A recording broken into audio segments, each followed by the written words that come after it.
Have you noticed that you cannot comment on a video unless it's live? Maybe it's just me. Hey, Steven, are you talking about my channel or just in general other channels?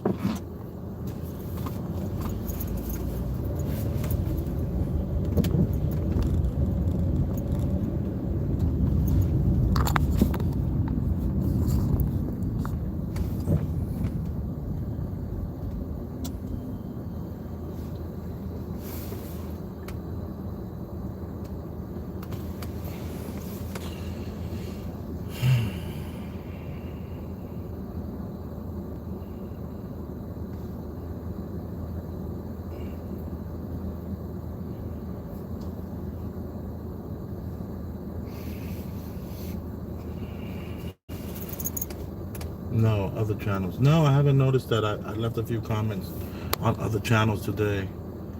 YouTube likes to have people sign in. Maybe you weren't signed in the way that they uh, feel like you should be able to comment. Whenever I had a hard time commenting was because it kept asking me to sign in.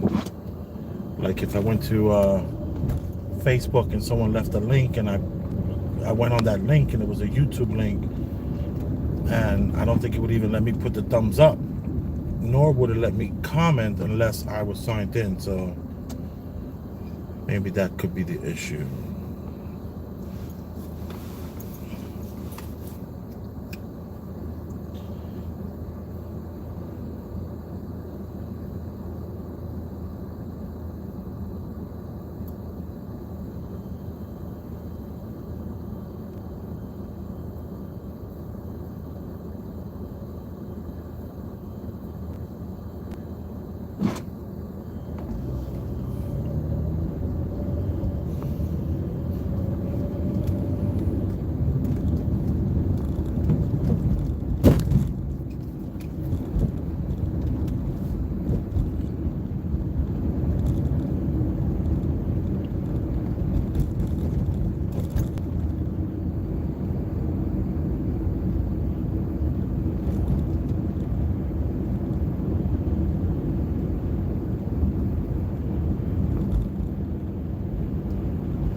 It just happened to me.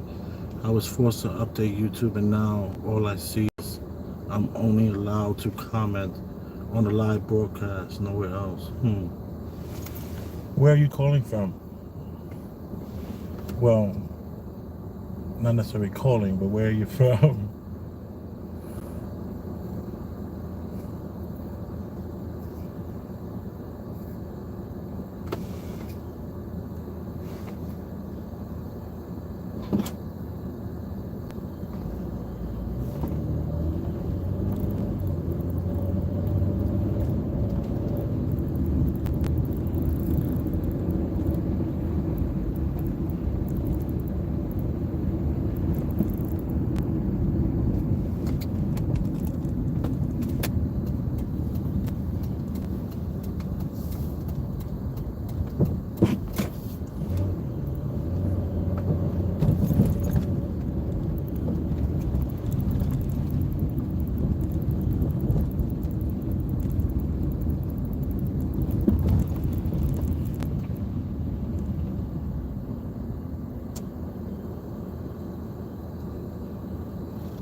I am Laredo, Texas.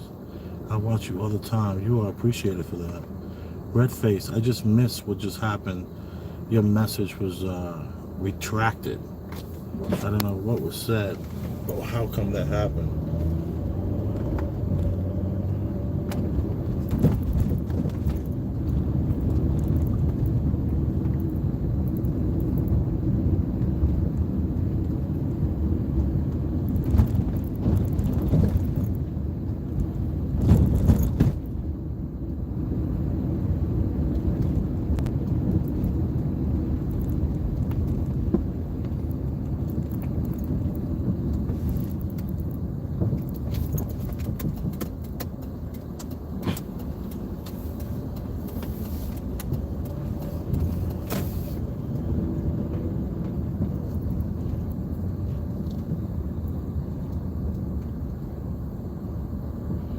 I think I went too far.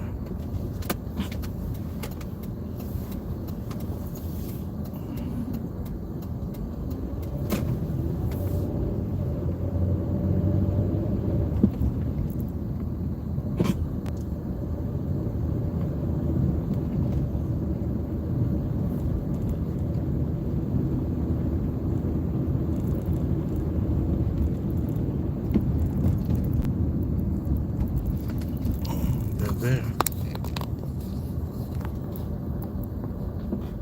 They are definitely there. And they are covered up. Look at that. They're using the blankets that I got them.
Hold on for 1 second.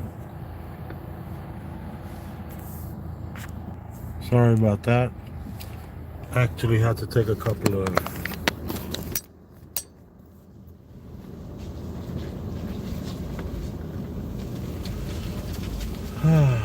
it's like 29 degrees in New York City. And it makes me feel good to know that they're pretty warm underneath that tarp. And I was able to help out.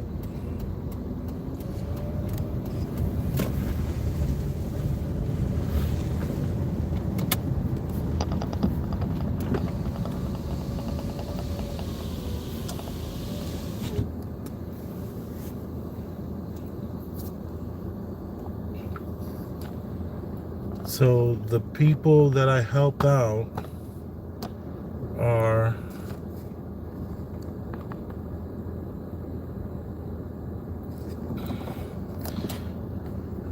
they're underneath their custom tarps. And I am elated, I'm happy. It just put a little cheer in my heart. That was the reason why I left the house at 3 o'clock in the morning or 3:30 in the morning to check on them. And I did come by earlier today around 11:30 and they weren't there.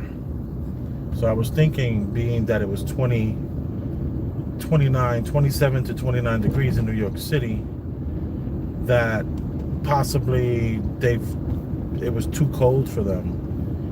And to see them there utilizing the tarp just makes me feel pretty good. makes me feel like I'm making a small difference, you know? That feels good. Let me see what has been said here.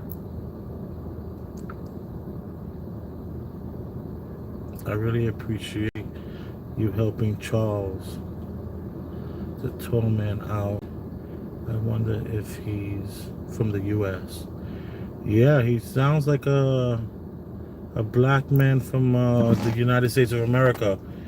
What is also referred to as African American, and now better referred to as ADOS, which is American Descendants of Slaves. It's an acronym, ADOS. Or they even refer to it as ADOS. And he definitely appears to be an ADOS man. But I am pretty elated, pretty happy about the way things turned out. I guess I might change the title and just say update on the tall people. Maybe that'll be a good way to kind of end that series with those individuals. What do you think I should do? What do you think I should do next as far as when it comes to the tall people? Any ideas? Anyone? Bueller, anyone?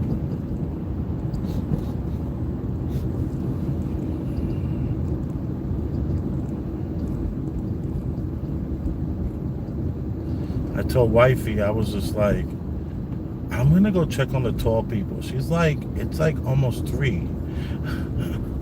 And I'm like, yeah, I know, but they're heavy on my mind.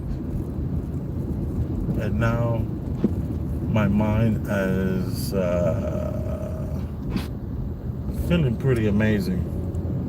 I'm feeling really, really good about helping those people out.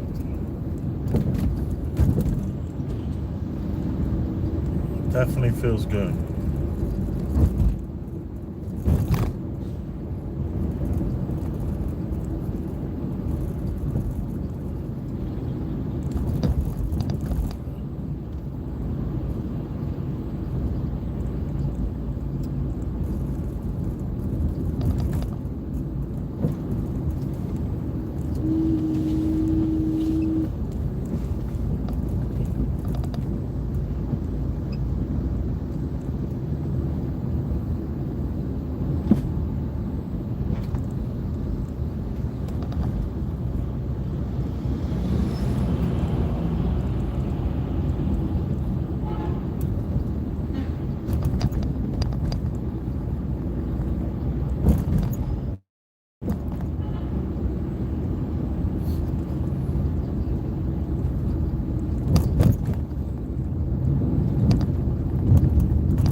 think you should just go sit down and have a conversation with him.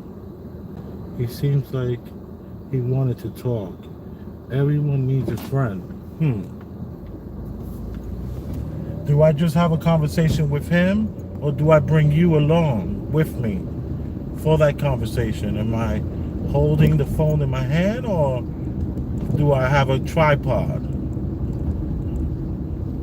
Do I set the tripod up and interview them, or talk with them?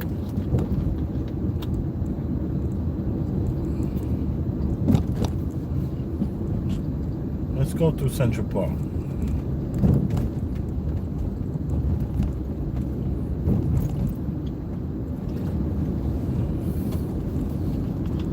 We have the city to ourselves.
So if I get this right, I should have a conversation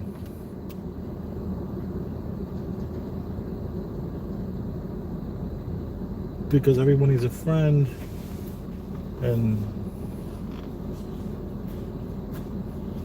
don't just give them the blankets and walk away. In other words, give them the blankets and get to know them on a human basis. Your thoughts about the Gorilla Glue lady? Oh, I was gonna do an episode of my clout chasing episode on the Gorilla Glue girl.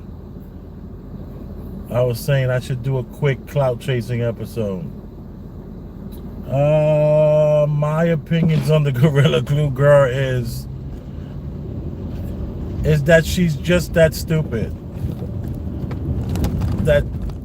That she's the type of girl who is taking advantage of her being that stupid, and that she didn't think the effects were going to be so severe, that she knew she was putting this glue on her head and didn't think it was going to fuse onto her scalp to the point where, you know, her, you know, the hairs. I mean, my only question is, when she sprayed the glue, did she run the comb through her hair or the brush through her hair, like push the glue down? It's like the glue never just hit the surface of the hair. It embedded through the hair onto the scalp and connected itself like a helmet to the head. So now her whole head is just like I just can't. I just see the long-term effects being horrible, almost like a burn. Like, does she just wait it out, I guess, and see what happens next? And in the meantime, I actually sent her $5 today to her what's that called? To her GoFundMe. I sent $5. And I'm sure many more people are going to do the same, and even more. I just think she's, you know, she's getting her 15 minutes, you know? Who was the guy who said everyone gets 15 minutes of fame? Andy Warhol, I believe. Andy Warhol said that everyone gets their 15 minutes of fame.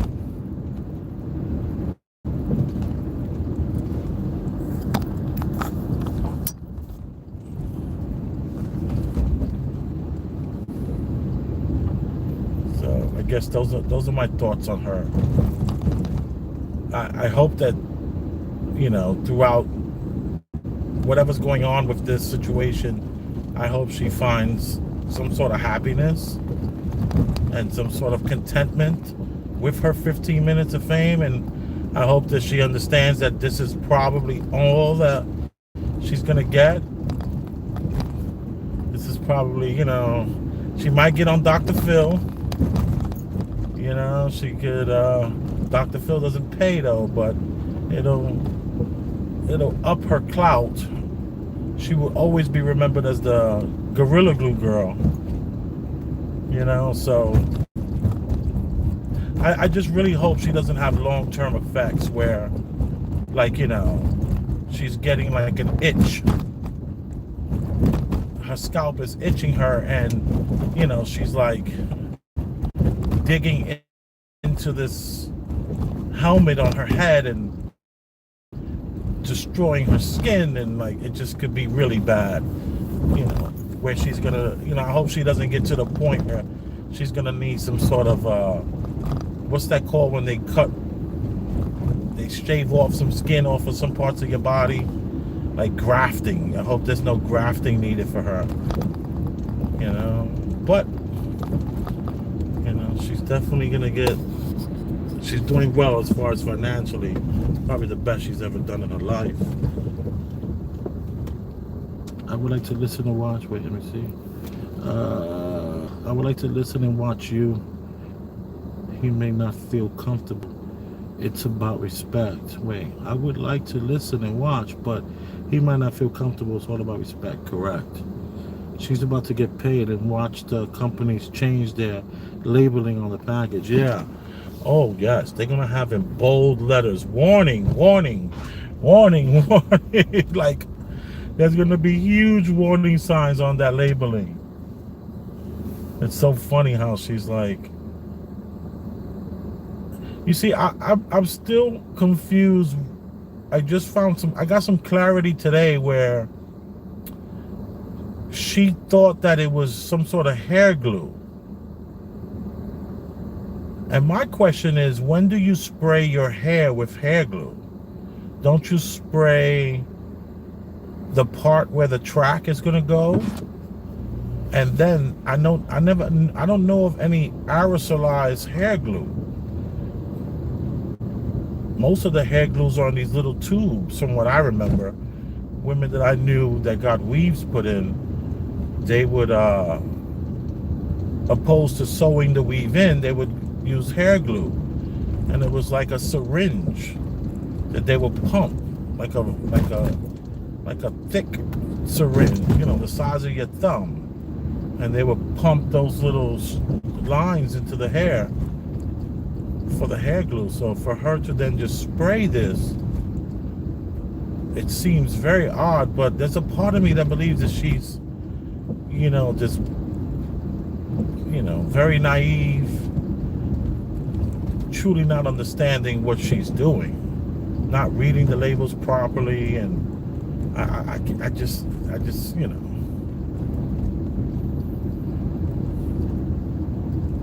don't know. I don't know.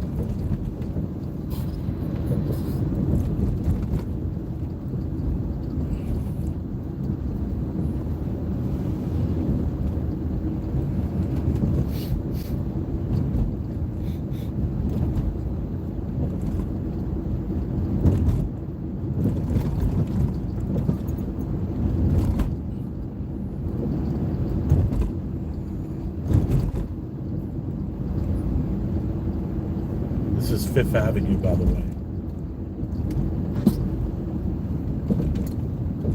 We're in Harlem.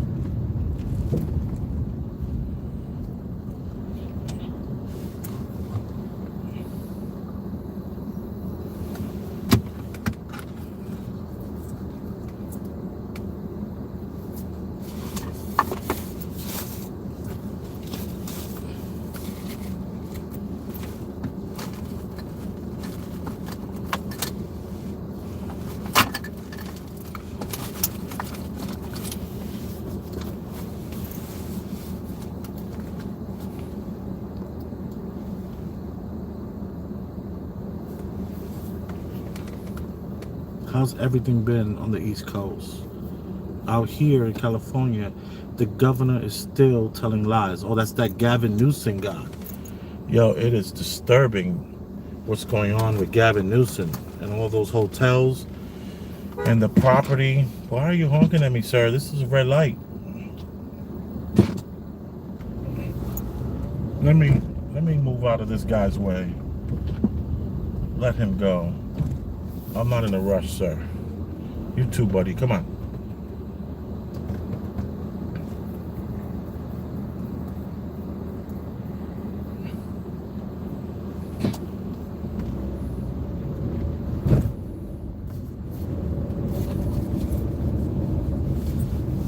Yo, Gavin Newsom, I've been seeing stuff about this dude.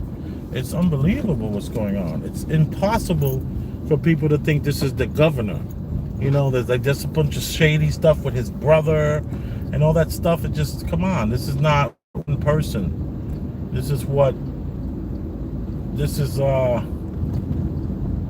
one puppet making all these moves. Like, they gotta get everyone out of California. They just want people out of there. All those houses that got microwaved and then you're not allowed to rebuild. All the hotels that have people living in them for 15, 20 years. Then they got all the homeowners that they're telling the homeowners that if they can't pay their mortgages, then the city has first dibs at buying the property. Then you have the petty crime that's being allowed to happen, like, you know, you can break people's windows and vandalize property, no criminal charges. Crazy.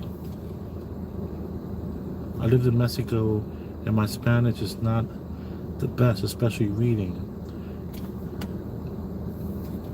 it, but common sense tells me what product it was. Oh, we're talking about the girl with the Gorilla Glue, right? Yeah.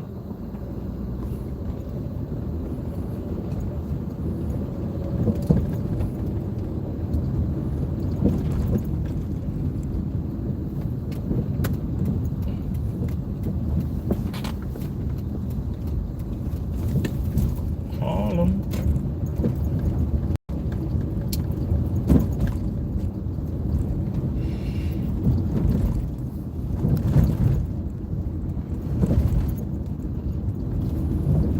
I lost my parking spot to come check on the tall people. Hopefully, I find one and don't have to sit in the car for 2 hours. Because, you know, there's usually parking by 5:30. And I left at 3.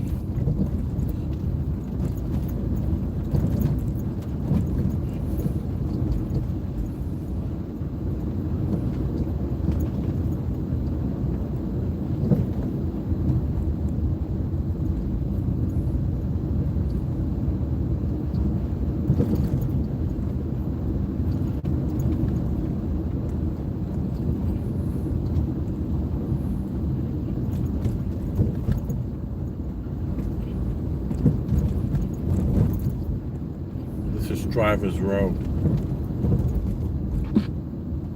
I'll slow down a little bit. I used to live right here when I was 21 years old.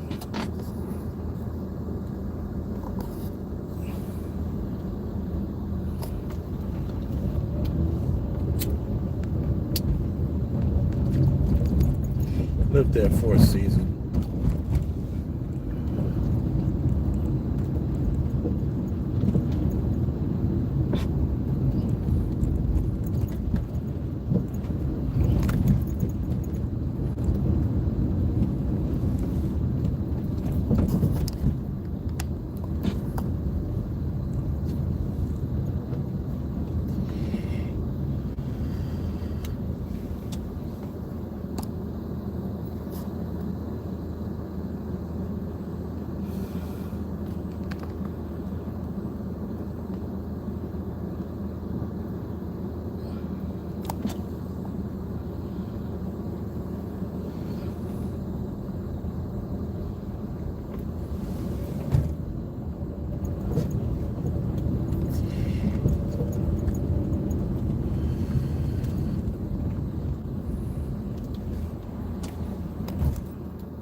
Did anybody see Bitcoin today? Oh my God.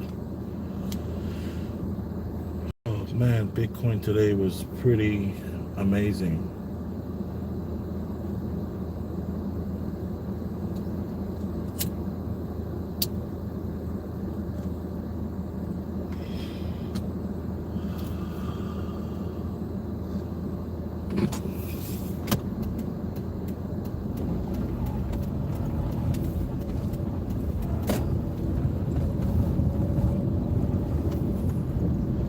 It's like we got the city to ourselves, y'all.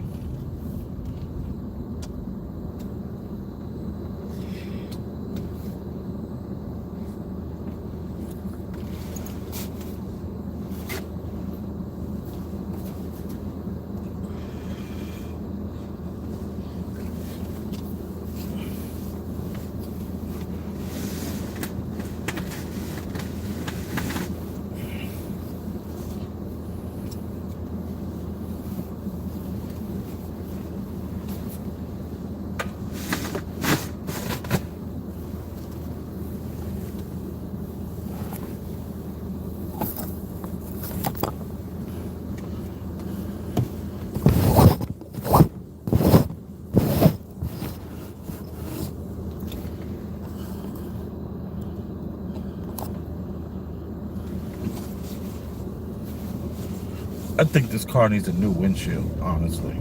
It's like the thing just won't get clean. I tried many different things.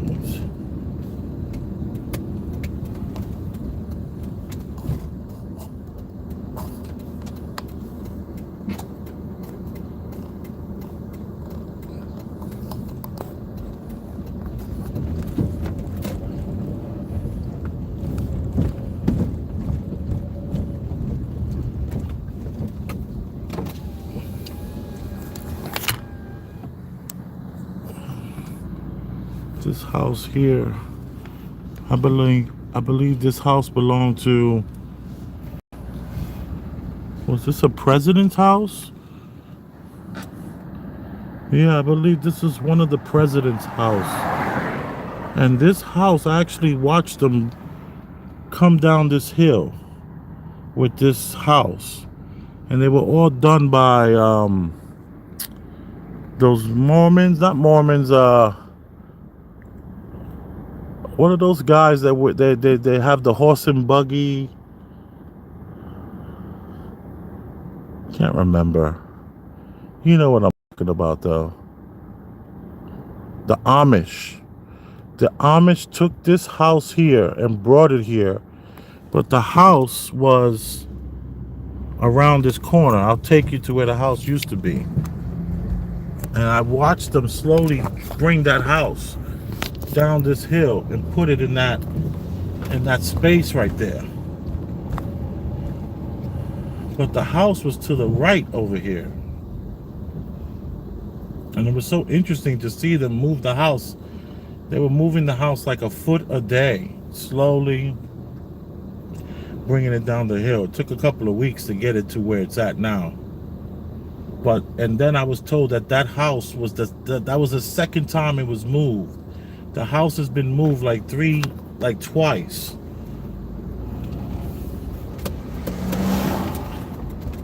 And the house used to be over here, right here in this empty space, right here, where this gate is at. In between this building over here, this is where the house used to be. And they lift the house up and they put it down the block. I thought that was pretty cool.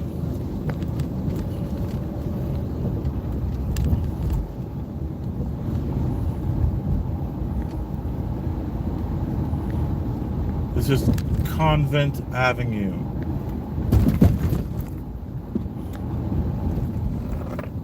And this is where they filmed that movie. Very famous movie got filmed here. And there was a scene where the car ran up into the staircase from this block here, which is a one-way, so it was an opposite direction. But over here, this corner house, think Gene Hackman was in the movie, along with what's that widow who tried to commit suicide over some woman with the weird nose. He did all those silly comedy movies. But it was a pretty cool house on that corner. I remember when they were selling the house, it went for like 90 grand. It's worth about 5 million now. Yeah, the Amish, thank you. A foot a day, yeah, something like that. Wow. Wouldn't expect to see a house like that in the city, yeah, right? Oh my goodness, you don't know about the houses in New York City? Yo, they have houses here that'll blow your mind. You would think that you were in a time. Let me take you to one of the most amazing blocks in Harlem. Where you're not, I mean, they have houses in Harlem where the porch goes around the whole house. There's like 7 houses like that are amazing houses in Harlem. I'm gonna take you to an amazing place now. Some might say interesting, not amazing. A buddy of mine, he always says that. He says, stop saying amazing, it's interesting, not amazing. All right, I'll say interesting. So I'm gonna take you to a very interesting place that not a lot of people know about. And this is not considered Harlem anymore. This is Washington Heights. Now we're in the Heights. We're in the borderline of it. And where this house is, I don't know what they call that area, but for argument's sake, let's just refer to it as Harlem. It's an amazing house I'm going to take you to. Well, it's not even a house. It's a road. And this is Amsterdam Avenue. And Amsterdam Avenue should lead us right to it. Or is it St. Nicholas that should lead us to it? You'll see.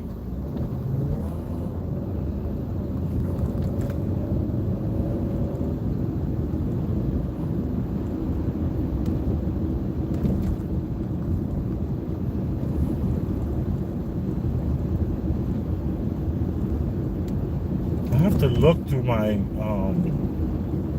in my storage. I have some film. I have about maybe, let's say, 20 rolls of film that have not been processed. And in those rolls of film, I should have that house being moved down that block.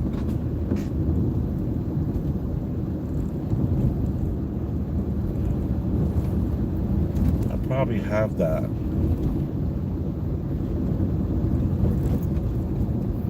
Okay. This is 155th. Let me take St. Nicholas. I'll know it when I see it off of St. Nick.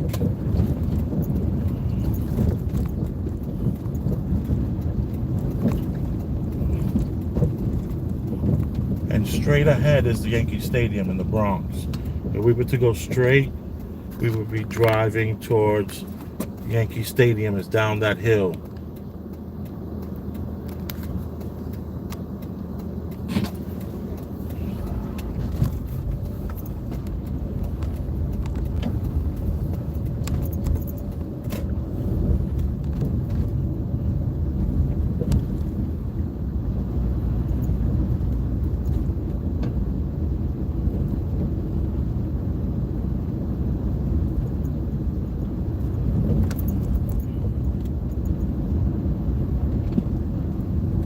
And down that hill is also called the Polo Grounds.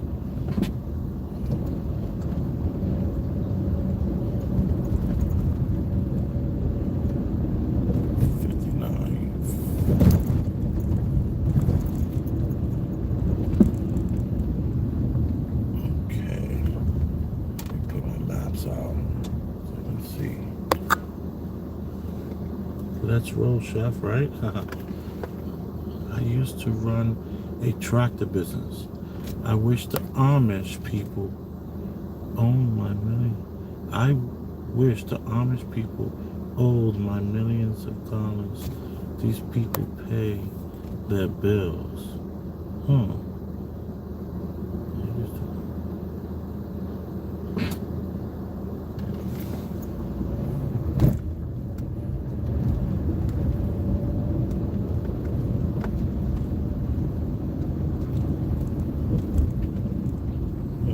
It's a little block. We're gonna turn.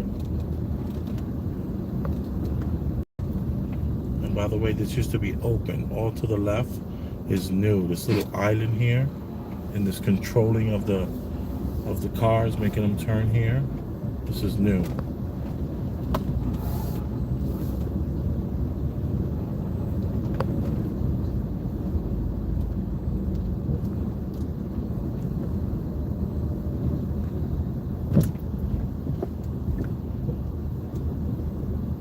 Okay. I obviously made a wrong turn somewhere. Maybe not. Let me keep going. This might be the way. Oh yes. Right now this is cobblestone. This is a cobblestone block. The streets are cobblestone like in Soho and all that. I don't think there's any other spot in Harlem that still has the cobblestone streets. And to the right of us are the homes. Take a look at these homes to the right of us. I try to wipe that. It just, sorry about that. And it's a dead-end street. But you're never gonna see this in New York. Like this.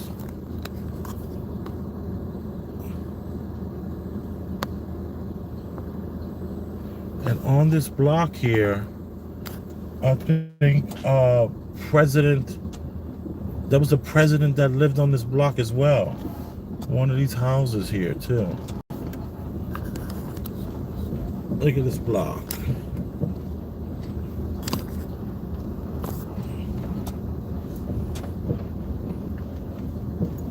See, it didn't even get, still had snow all over the cobblestone streets. I guess the plow doesn't want to go down too low and pop one of the cobblestones out of its, you know, whatever that's called.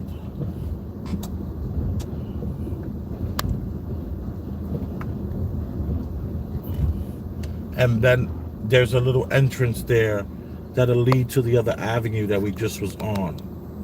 There's like a little door and some steps that go down that way.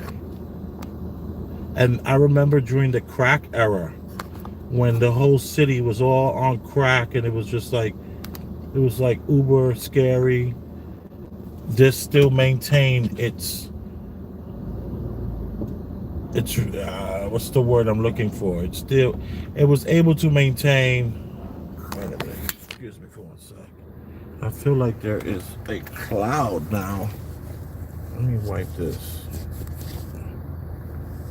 Can you see that?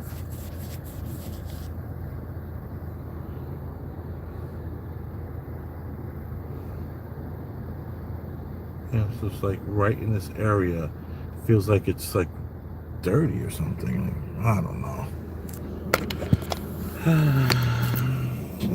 Time for a new phone, probably. But this is a very unique block, unlike any in the city. You're not gonna find the houses. There are none in this whole entire town that looks like this.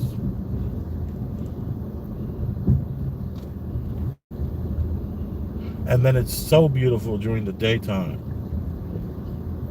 especially in the summer with all the cobblestone streets. It's just pretty amazing. And then what's also pretty bizarre is that the people that live here just look like everyone else. There's nothing unique about the people that are here. It's just pretty bizarre.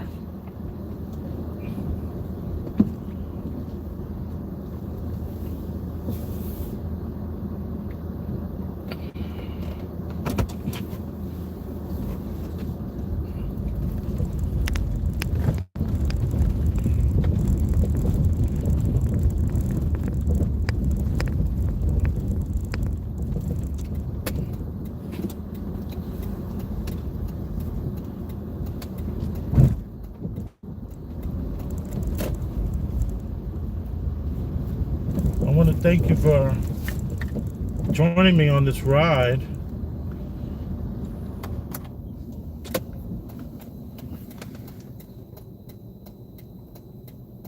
You are appreciated as well.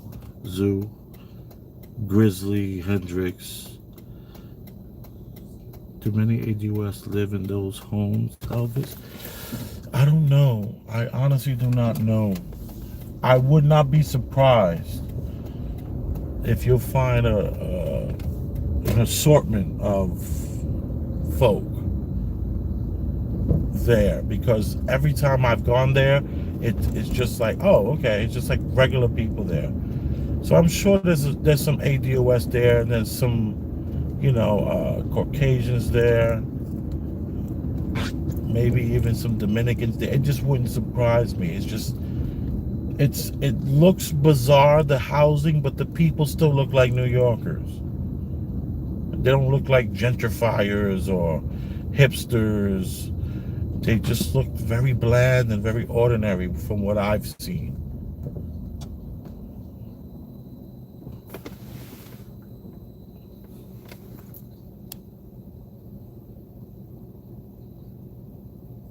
No, I didn't watch the Super Bowl this year. This is maybe the third year in a row I stopped watching the Super Bowl. I'm just not into it. Once I found out that the NFL is a non-for-profit organization, and then I also found out that the NFL is legally allowed within their commission. They have it written in their paperwork. They have rules and guidelines and parameters for their non-for-profit business. And one of those rules that they have is that they are allowed to work with other teams to rig games, and it's not illegal. You can rig games and no one will go to court. Like, there's not like the baseball. You know how if anybody gets even suspected of rigging a game, like one of these guys, he's not even they won't even let him in the Hall of Fame because he's suspected of rigging games when he was coming up. Pete Rose or somebody like that. And I don't know anything about sports, but I know a little bit about just these kind of things. And once I found out that this game is allowed to rig the game, I refuse to watch it. I'm not watching a game that you are legally allowed to rig within your parameters and guidelines. No, thank you. And that might explain why we have one guy who out of 55 games has been in the game 10 times. It's a mathematical impossibility that if you only have 55 games and you only have 60 years to do these 55 games, that there will come along a person that will make it to 10 of those games naturally. That's not possible. It's a mathematical impossibility. So I don't want any part of rigged games. They're gonna have, it's just further proof of the distraction. They have to distract all of us at all times, and they try to find something for everyone. So if you're not, let me read this. Yeah, Pete Rose. So it's 4:26 a.m. there because it's 1:26 a.m. here. Yeah. Facts. Grizzly Hendrix facts. So it sounds stupid, but was the drug containers laying in the streets like in the movies? Well, my father told me that there wasn't drugs, there was guns. That they had parked a lot of cars in the neighborhoods and in these like vans. And the van will just be sitting there for a couple of days, maybe even a week. And after about a week or two, they would break into the van. And when they break into the van, they're like, whoa, this van that's been sitting here for the last week and a half is like full to the top with guns and ammunition. So that, my father told me that he's 100% actually not only heard of it, seen it with his own two eyes. So that I'm aware of.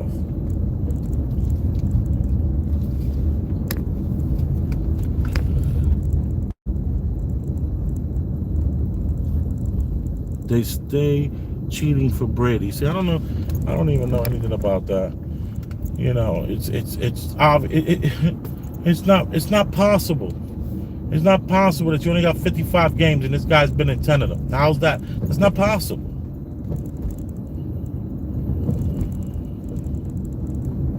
So these games are rigged. This is all about who's going to make money.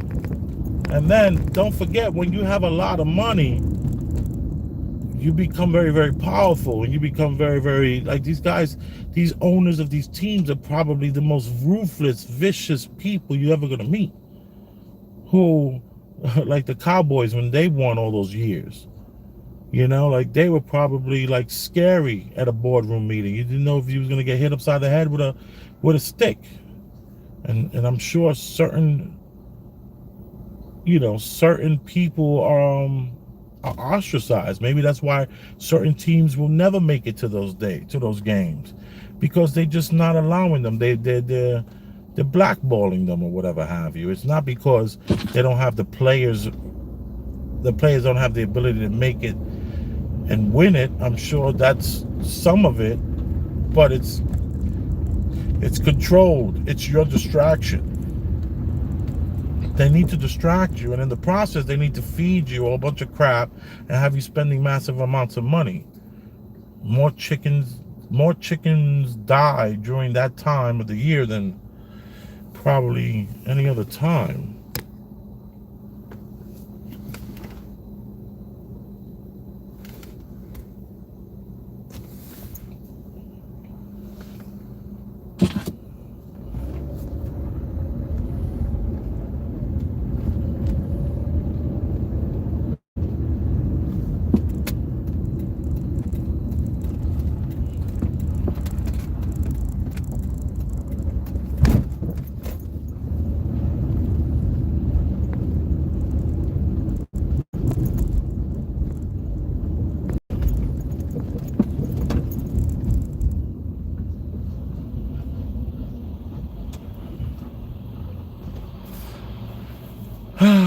You are appreciated.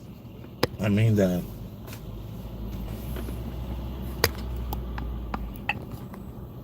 Got those tires out the back.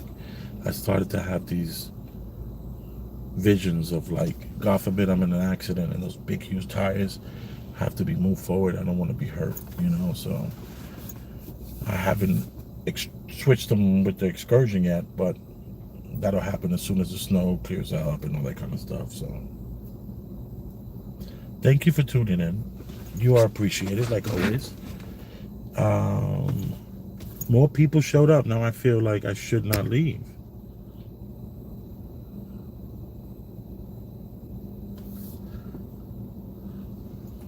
I'm trying to read this.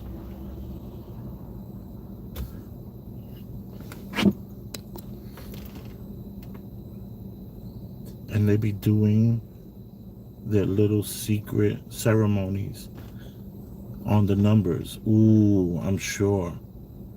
Can I ask what you want for living other than YouTube? Wait, what's that? Can I ask what you, I guess, want you do for a living other than YouTube? I don't do YouTube for a living. If I was doing YouTube for a living, maybe I'll be a better YouTuber.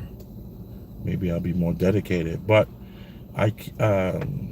this is for fun. I'm a personal chef, and I'm an ex bar. I'm a bar guy. I used to be in the bar business. I was in the club business and the bar business. I was a glorified manager, which basically means I did make a percentage of the business. So there was some ownership, but mainly with just a lot of sweat equity. And except for the club, there was more. I invested into the club more than just sweat equity. And the bar too, you know, towards the end of the bar. But the bar business is no joke. Someone lost their life in my bar, and you know, it's very difficult to run a bar in New York City. Ooh, parking spot. Yes. And I'm going up the sidewalk. Look at this.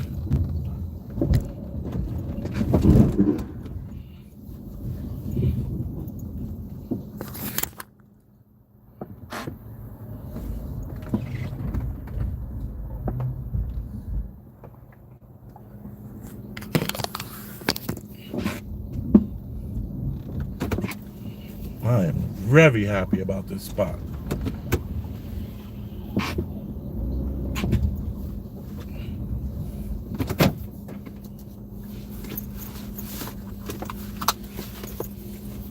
So now, when I was like 22 years old, I was working. Well, I worked in the bar business from 21 as a bartender, and then manager, and then managing owner, and then club business as managing partner, and then back to the bar business as managing partner. And I did that from 21 to 36, 37. And in between that, I opened up, well, when I was 21, my first business that I had for myself was in the back of a bar. I opened up a little restaurant. Well, I used the kitchen in the back of a bar and would serve people at the bar and at the few tables that we had. I did that for about 2 seasons. And then the owner had her reasons, but that was, at the time I referred to it as the rug being swept from underneath my feet, and I didn't get a lot of notice, and I lost that. I had to shut that business down. And then that was 22 years old. I did that because I started working bartending at 21. So 22 years old, I started the restaurant and failed at that. And then did the club business. But in between the club and all that, I helped open up about 5 different restaurants. And I had built a small team of people that were a carpenter who was able to build my bars or reface bars from existing bars and upgrade them. And I had this small company. I had an LLC with the company. I got an LLC for that particular company. And that company basically, I would show up with the carpenters, the electrician, and then I would get a plumber, or I would always have someone that I would get a plumber to do the work, and then I have someone else sign off on it. So the same thing with my electricians. I get the electricians to come in and do all the work, and then we get someone to sign off on it. And the electrician was great because when someone signed off on the work that he did, that they never even came to see. Whereas the plumber, he was like by the book, was not having it. Everything had to be 100%. And he came and inspected before he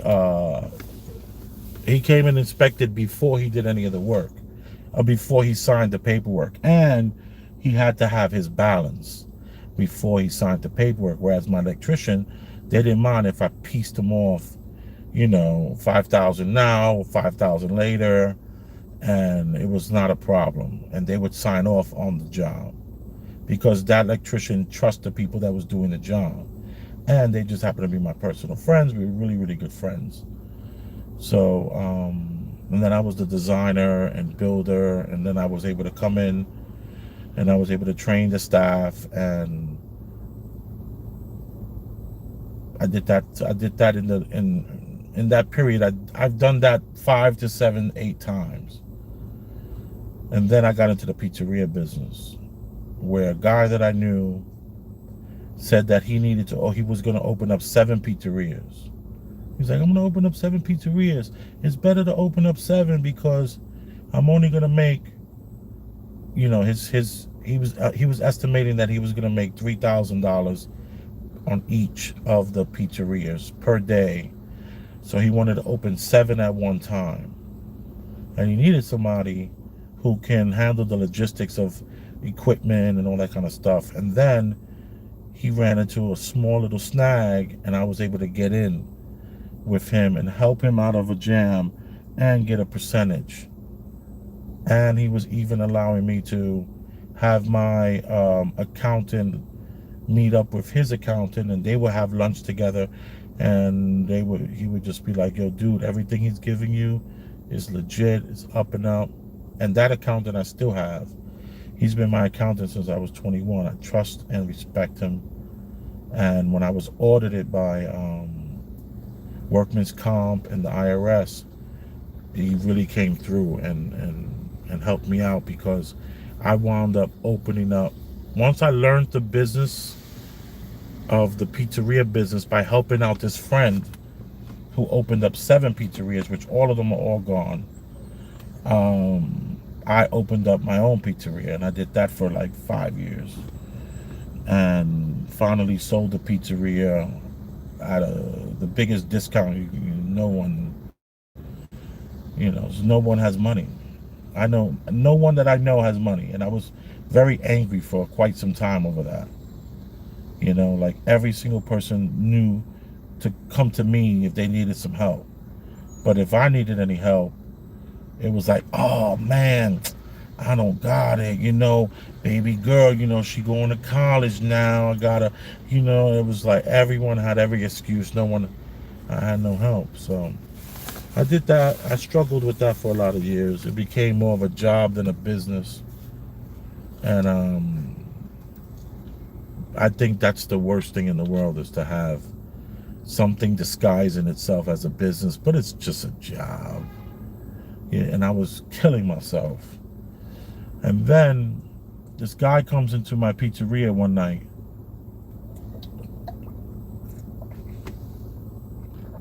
and he says, I'm running the New York Marathon tomorrow, and I would like to fill up on some carbs. He was just like, can I have a pasta dish? And I was like, sure. And then he says, I see in your menu it says pork chop.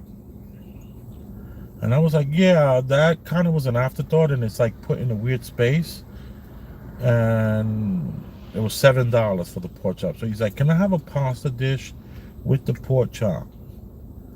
And I was like, oh, absolutely. Then he says,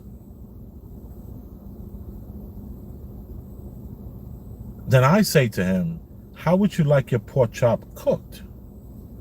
And he said, how do you normally cook it? And I said, well, I cook everything medium. And if you want it burnt, you're going to have to ask for that burnt. Because pork is the other white meat, not brown meat. And he smiled, and he was like, all right, I'll take the pork chop. And he ordered like 2 pasta dishes, one to go and one he was going to eat there, because he's like, tomorrow's the marathon. I want to eat all these carbs. So I pan fried him a pork chop that was not marinated in any way. It wasn't frozen, but it wasn't marinated. I just lightly salt and peppered it like I would a steak. And I pan kind of fried it a little bit, and then I threw the pork chop along with the frying pan that I used, and I slid it in the oven. And I left it in the oven for about 4 minutes. And the whole thing took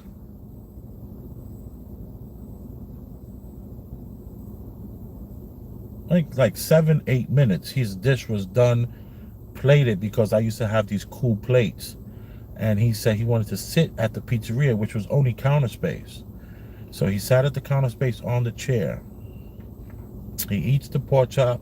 He eats it, and then I paid him no mind. There was a part of me that wanted to like check to see what did he think. But I soon learned what he thought, because he came back a week later. And he said, I wanted to talk to you. And I was like, yeah, sure, talk to me. He was just like, I need a personal chef. And I would like you to be my personal chef. He's like, that was the best pork chop I've ever had in my life. And he says, your pasta was so al dente. He's like, I says, yeah, I'm very strict with that. If we overcook the pasta, we dump it in the garbage and do a new pasta. No one is going to get overcooked pasta in my place. And I think he had the penne with the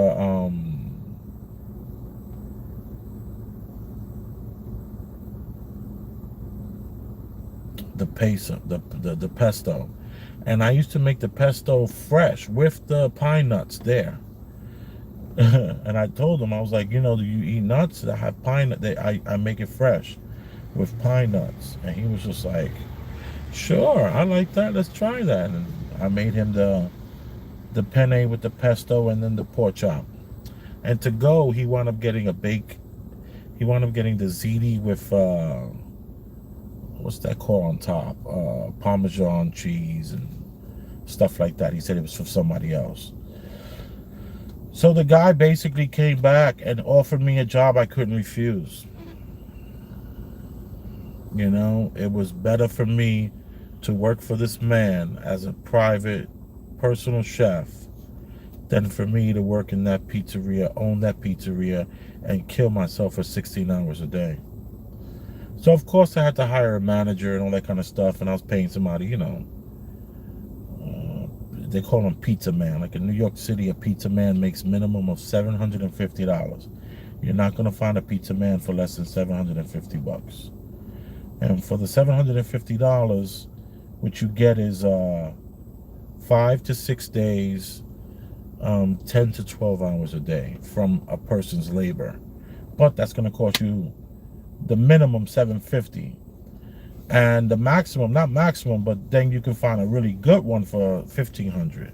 $1,500 in New York, you can find a hell of a pizza man. The guy will run your pizzeria like a well-oiled ship, and you'll do well. So I tried that, you know, tried different things, but at the end of the day, it wasn't a business, it was a job. This system, I learned a lot from the pizzeria business, and that's that this system that we in will allow the little guy like me, who doesn't want to work for someone, doesn't want somebody to be their boss. The little guy can't really have a business. He has to have a job. You know, you have to be in a place where you're almost killing yourself, getting ulcers, worried about how you're going to even pay people.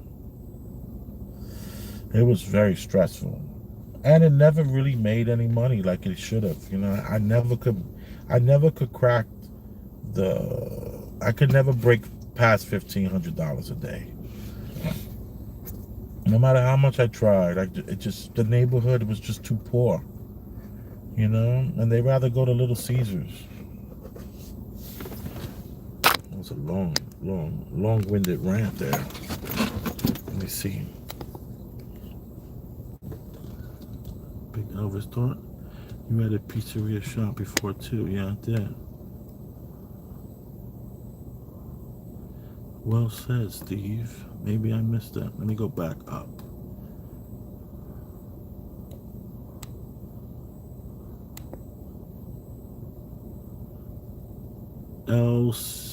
El Sheba, and they've been doing their little secret ceremonies. Okay. I've read that already. Can I ask you what you do? Okay, there I was. Laugh out loud, red face. Okay. Well said, Steve. Big Elvis, I thought you had a pizza shop before too. Yeah. I guess that was earlier in my rant. I have a friend from New York that worked in an oil field to send his son to culinary school. Well, I might as well make breakfast. You done made me hungry. Oh, that sounds great. Ah, that's cool. You open a business to make a living. The money comes later. You open a business to make a living. The money comes later. Yeah, but you know, I was already at that 3-4 year mark, man. 5-year mark. Could not. I had this guy. I met this Indian guy from India, like Red Dot Indian, and he's like, "How much are you making at this pizzeria?" And I was like, $1,800, which I was lying. I was making like $900, but I told him $1,800 a day. And he says, sell your business, come work with me. Please, I need you, I need you, I need you. And I was like, I don't know. He was like, how much you think you could get for your business? Can you get 60,000, 70,000? And he was asking me about he saw that my stove was new and, I had some new sinks and stuff like that. So he was like, how much could you get how much you pay for your equipment? And I was like, I don't know, 25,000. So he was like, you could probably get 15 for that. He was like breaking down my whole business. And I was like, dude, come on. He's like, no, I really want you to go into business with me, but you got to have at least 50 G's. I want you to buy in, come in with 50,000, but I don't need your money. I need you. You're the person I need, your energy, your drive and your willingness. And then, I was very shrewd, and I was absorbing a lot of information. And he was basically like, listen, if your business is not making $3,000 a day, you don't have a business, you got a job. And I thought about those numbers, and I remember saying to myself, I did the math, and $2,750 a day, or $2,740 a day, somewhere around there, that's $1 million a year. And this guy, what he wanted to do was, and what he did, he opened up one spot. He might have opened up another one after a couple of years, but he really wanted me and him to open up a couple of spots together. And what he was trying to do was buffet style Indian food. You know how you call up an Indian restaurant and you have like 5 different rices to choose from. You have 6 different curries to choose from. You have like 2 or 3 different meats to choose from. He wanted to do all that and do it buffet style, where you pay $15 and it's all you can eat, where that's unheard of, because the average Indian meal, you eat an Indian meal, we're talking about $25 a plate minimum.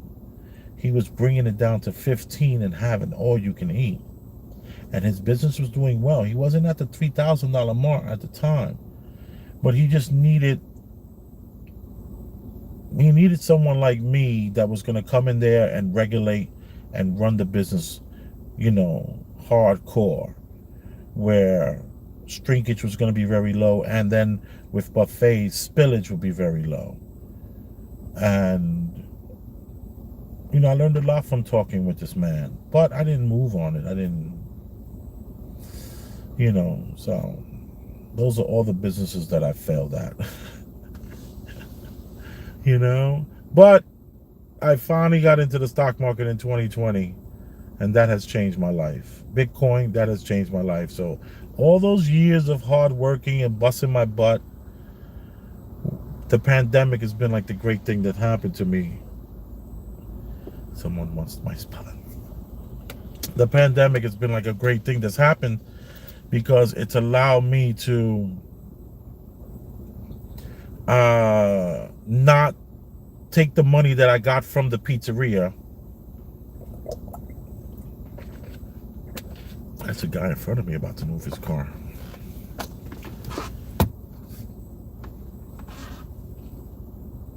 And he was giving me the real evil eye. He was looking at me like, who are you? I'm like, I'm just parking, relax.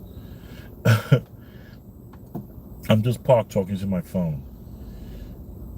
But it's just interesting, I kind of lost my train of thought. Forgive me. Let me see what we got here.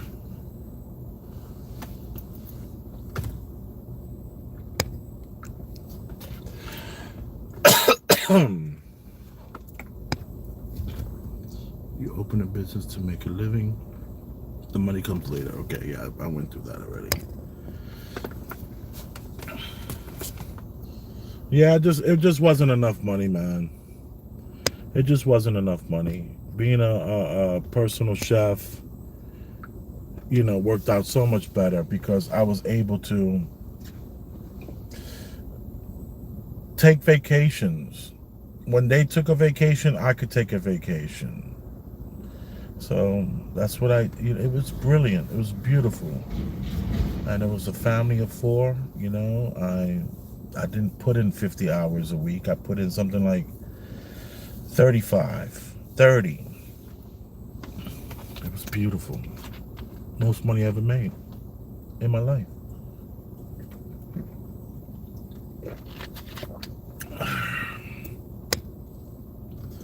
But now I'm a stock kind of guy now. I'm trading stocks. That's what I'm doing.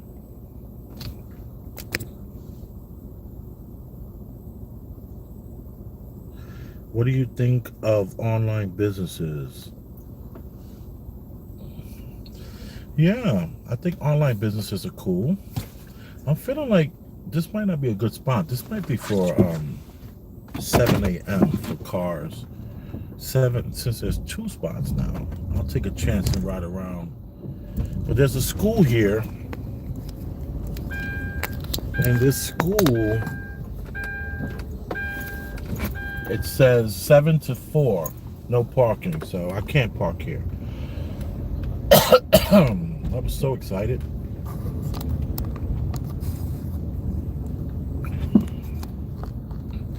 Well, I mean, LJ could come move the car at 7. She gets up to go like work out and get coffee and do all that kind of stuff, and she's up like by 6. So moving the car at 7 is not that big of an issue. I'm just looking for the time. It's almost 5. I'll go around once. Oh, look, there's a spot right here. Oh no, that's snow. There's too much snow there.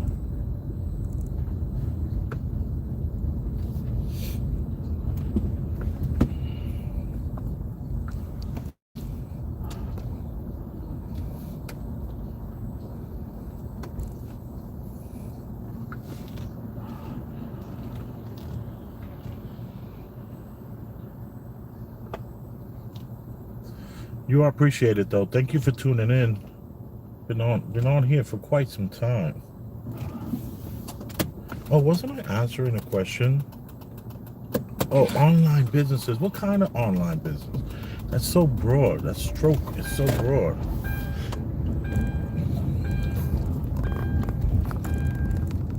Tell me what you mean, online business. What kind of products? What does that mean? Online business. I'm confused. Online, a lot going on. I bought some stuff online recently, like content creators. Oh, as a job, a content creator, waiting for donations, waiting for YouTube to pay you.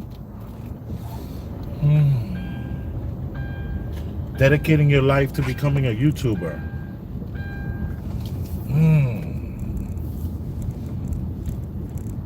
With no other gig happening, how will you pay your rent? Will you be renting? Will you be living at home? Will you have, what kind of cushion will you have? Will you be sponsored? Will you get sponsors? What will you be doing? What kind of content? Hassan Campbell makes that bread on YouTube. Hassan Campbell does make a lot of bread on YouTube. Yes, he does. Yes, he does. Because I get no commercials on my YouTube. Whenever I put my YouTube on, there's no commercials. There are, I pay like $20 a month. I have like a YouTube premium. So when LJ watches Hassan Campbell, it's like a commercial every couple of seconds. I mean, like not even a minute goes by and a new commercial pops up. So I know Hassan Campbell's doing very well.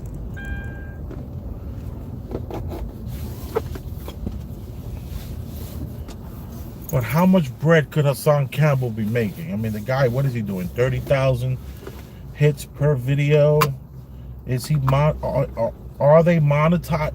Are they truly monetizing all those videos with All that controversy and all that talking like this. You thought you was gonna what you doing now? I mean I love it. I like him a lot. I think he's oh wow. Jesus. Guy literally almost ran right into me, man.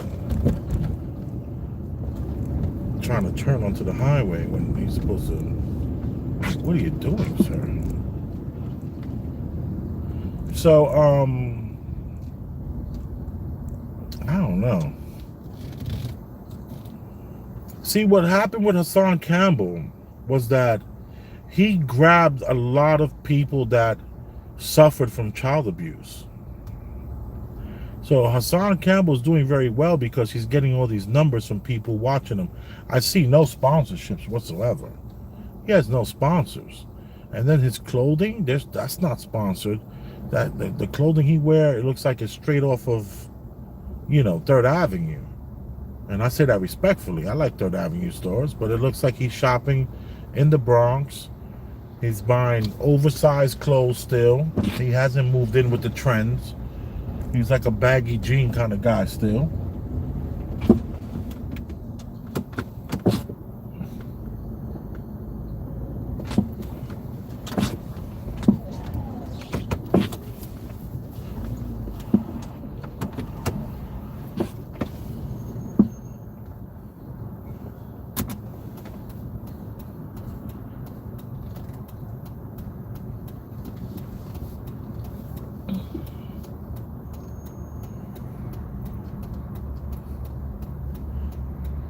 Found a spot, backing into it.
Right, now this does not have to be moved into Thursday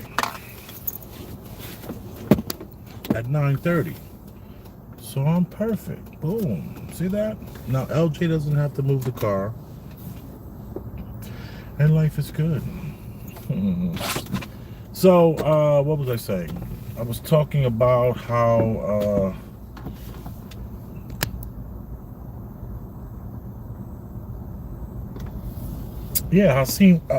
Hassan Campbell, and he's the big YouTuber. I like him. I think he's good. I love what his point of view is, but that's how he got the people he has. You have to understand that Hassan Campbell is the big YouTuber that he is because he was one of the people who openly spoke on being sexually harassed, and not harassed, sexually assaulted, raped as a child.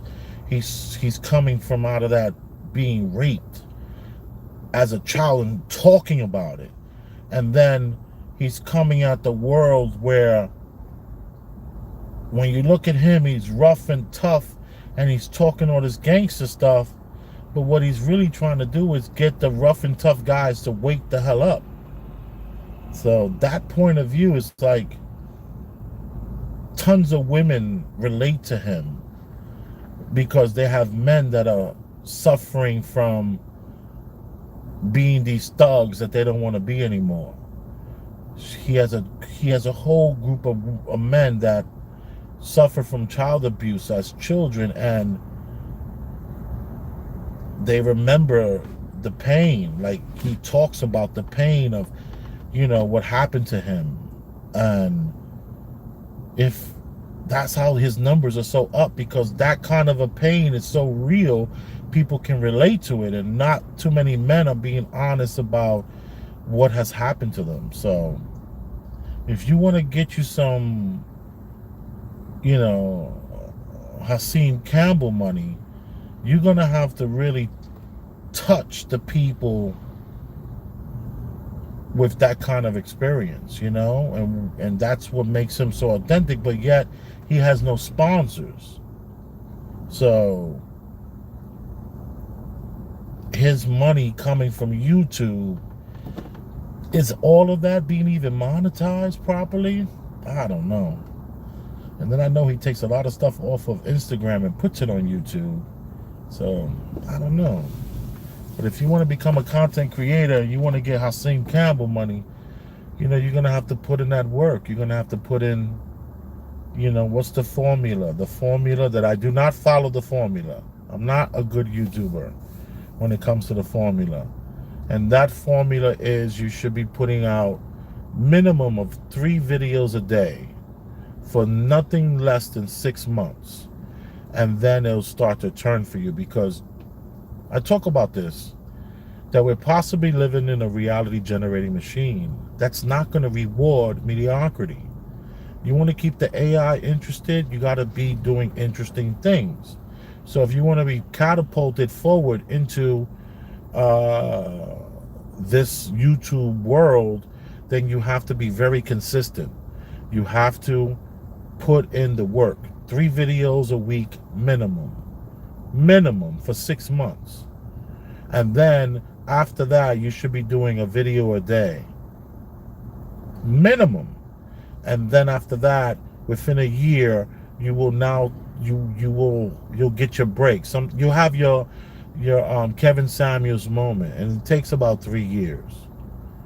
And when you have that Kevin Samuels moment and your thing just, it soars, you ride that 15 minutes until you can't ride it again. You know? Let me look.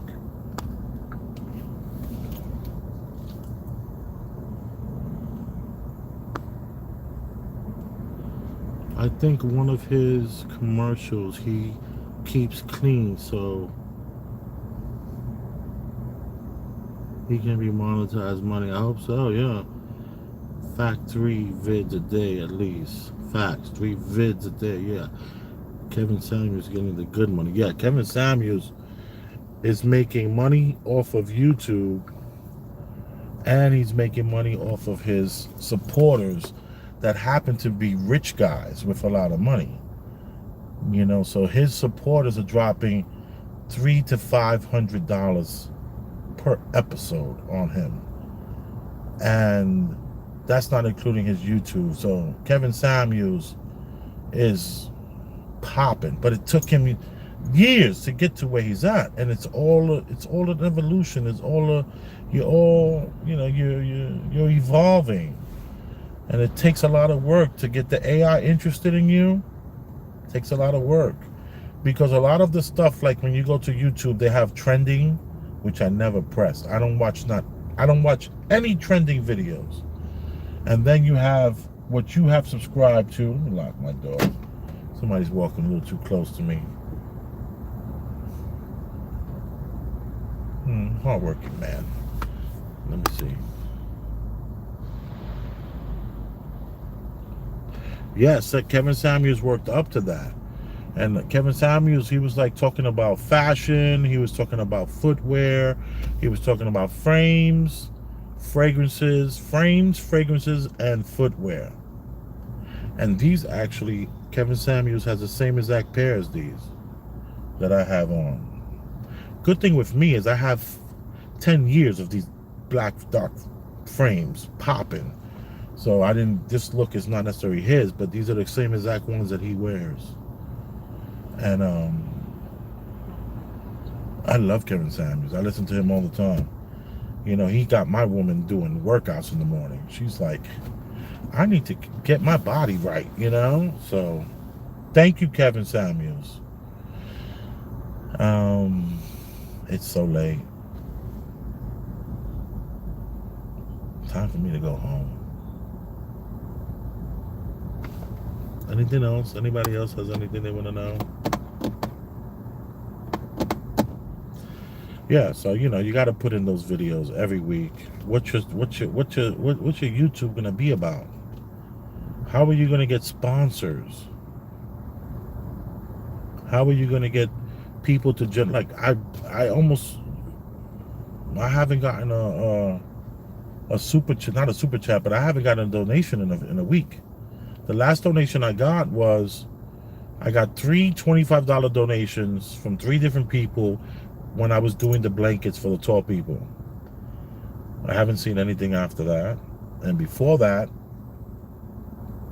when I was when they were doing all the rioting downtown, and I had those videos, the Hegelian dialectic. Most problems have their reaction, or here's this problem, reaction, solution. That little Hegelian dialectic timeline, when I was live out there filming all the rioting going on, I made like $500 maybe in donations. So it wasn't like I made it. It wasn't like a profit. These were gifts that were given to me, donations that were given. So how do you get people to donate? I just can't. I can't be like that guy who drives from city to city taping protests, and he gets, he probably makes $800 to $2,000 a day doing that.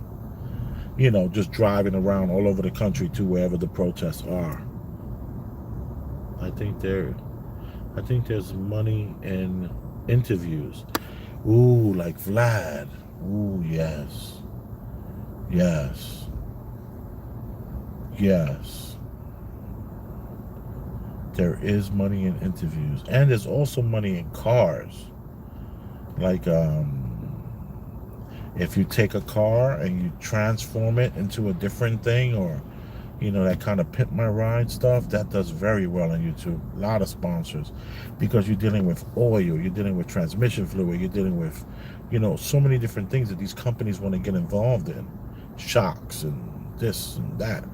And they're willing to sponsor. You have those people that do those wallets, those little tiny wallets. They sponsor a lot of YouTubers. Then you have Patriot Pantry. They sponsor the YouTubers that promote a lot of fear about the dollar collapse. So if you're a dollar collapse kind of guy, that's just something for you. They have those survival knives and those things that light up when you pass by, motion detector lighting. Those are other sponsors that deal with these kind of YouTubers, A lot of the conservative YouTubers, they have their little niche. Then you have these watch companies that they promote certain YouTubers, like homesteads, kind of style stuff, chopping down trees and doing things like that. They stick with that. So, people that talk about the world being possibly a reality generating machine doesn't usually get sponsored. It's hard to get sponsored when you're talking about reality generating machines. It's a guy who walks around New York City on foot all day and gets crazy donations. Yeah, I've seen there's a few guys like that. I think there is money in interviews. Yeah, there's a few guys out there that I see doing that. There's a guy that his name, something Labs News, and I've been following the guy since I was like one of his first. I was like there when he had like 2 subscribers. I was like his second or third subscriber. Now the guy has like 60,000 subscribers, and he's only been doing it like 10 months. And what he does is he has a police scanner in the car, and he drives around and he takes pictures of the police or whatever the crime is, and he sets up a tripod. He has press, and he'll even park his car and jump on he's got a scooter in the back, take the scooter, and he takes all these pictures, and he gets super chats, and I send him $5 here and there. But now he's almost up to, now he's getting YouTube money. He's being monetized because he actually sells he'll edit it in the car real quick. He'll edit it and send it to the news people, so they don't even have to come out anymore. They have like about 4 or 5 guys in New York City doing that. My thing is, I'm not going to be driving around this city with a police scanner, listening to what the cops have to say, listening to that sound of the chirping of the walkie-talkie chirping. I know that guy is at home sleeping, dreaming about, having nightmares of those sounds. I don't want those chirping, so I need quiet. So, and then I don't put myself out there like I'm going to be driving. Like, I have tons of driving videos, and there's tons of people that would be open to it, but I'm not that YouTuber. I'm not the YouTuber who's looking to push more and more views, more and more people. I'm not that good. How much does it take to quit for life? Wait, what? How much does it cost to live in New York a month? I bet it's thousands just to live cheap. Well, you know, it's like anything else. It's expensive, you know. You need to be making $4,000 a month to survive in New York. If not, you're just,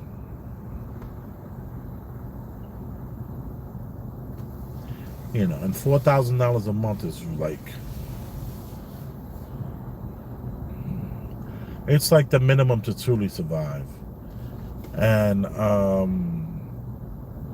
most people that live in New York make the $4,000 a month, but they live the lifestyle of like $8,000 a month, so they're in debt. They have that.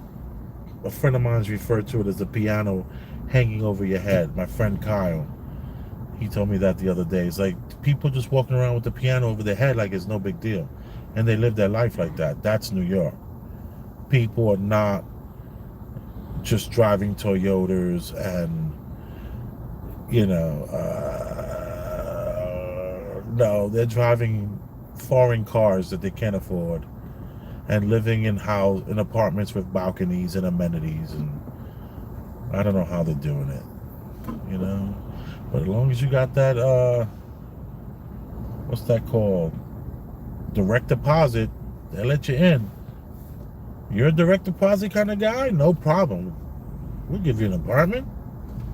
We like your style, you know. So New York, man, so bizarre when it comes to living and money.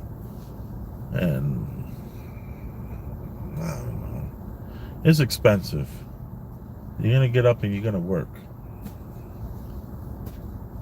You know, you're gonna work. You're gonna have to.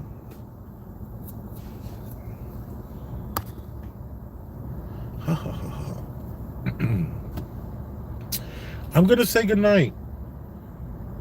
You are appreciated. Thank you. I had a good time. We saw the tall people utilizing that stuff that I gave them. Aren't I happy? I am. Boom.